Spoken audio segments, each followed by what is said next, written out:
Are you single and feeling left behind by the married crowd? That's what we're talking about today. We address all the complications that come with being single and dating at middle age to find love in later years. We'd love it if you'd consider subscribing to our channel if you haven't already. This video has been funded by Tether, an easier way to keep your loved ones intact. With superior tracking techniques and technology like never before, Tether takes being safe to a whole new level.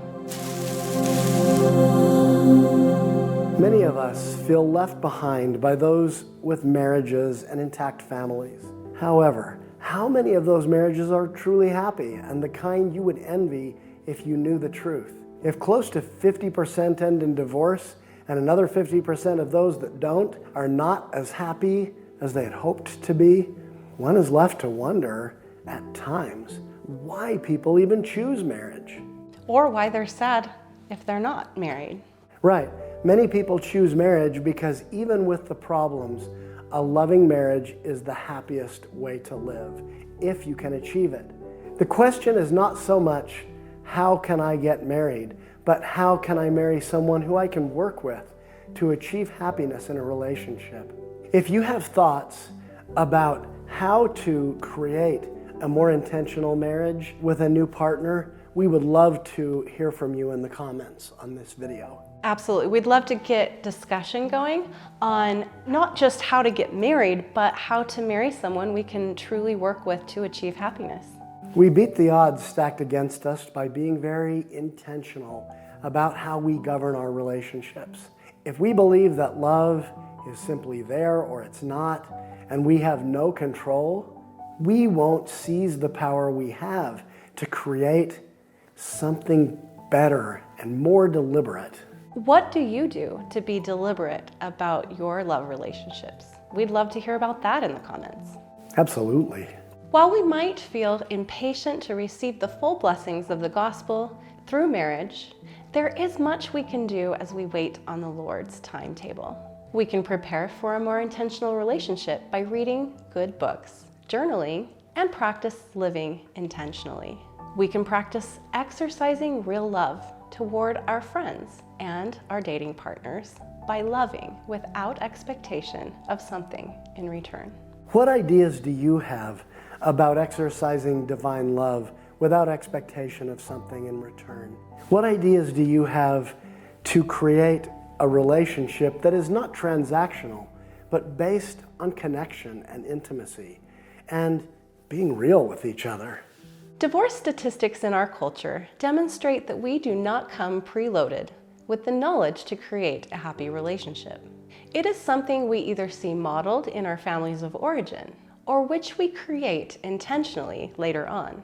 While we wait on the Lord, we can practice these skills in dating and in relationships with friends, and we can educate ourselves more about the things that make a good relationship happen. Both of us feel that we're better companions for each other than we were for our former spouses. And it's not because we didn't care. It's not because we didn't try. It's because we didn't have the skills. And we didn't have the hard-won knowledge that came with learning from what didn't work. Right.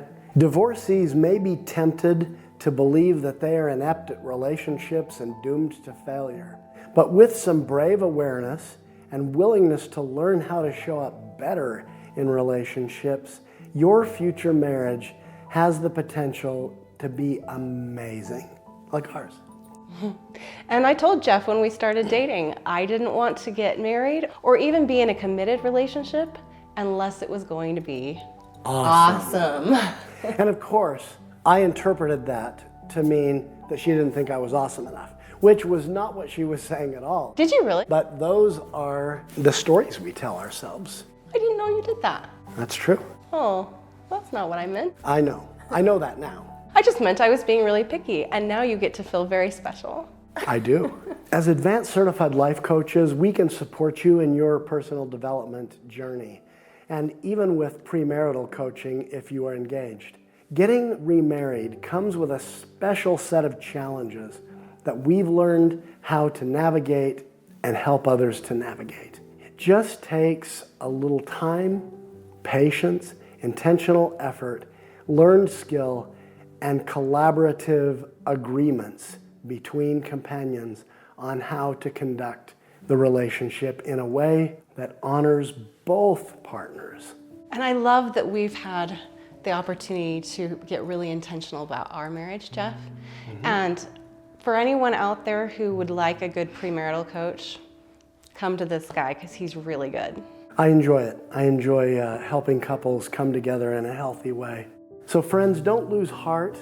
If you're not yet married or have yet to find your forever partner and create a successful and happy relationship, life is not over even after we die. So remember the power of yet. Just because it hasn't happened yet doesn't mean it won't. You know, Jeff, I know we say this often, but you know, it just takes one. That's right. So just keep going, keep knocking on those doors, keep putting yourself out there, and keep making those efforts. And eventually, if you do all of that intentional work on yourself and in your dating relationships, you'll get what you want. Right. You don't need the entire opposite sex community to love you. You need one special relationship, and that is within the reach of virtually all of us. Thanks so much for watching this video. Tell us in the comments if you've ever done any life coaching, and if so, what was your experience? We'd love to hear your stories. And if you'd like to try coaching with us, we have private and group options available. Email loveinlateryears@gmail.com for a free 15-minute consultation. And remember that any time is a great time for more love in your life. Thank you for watching.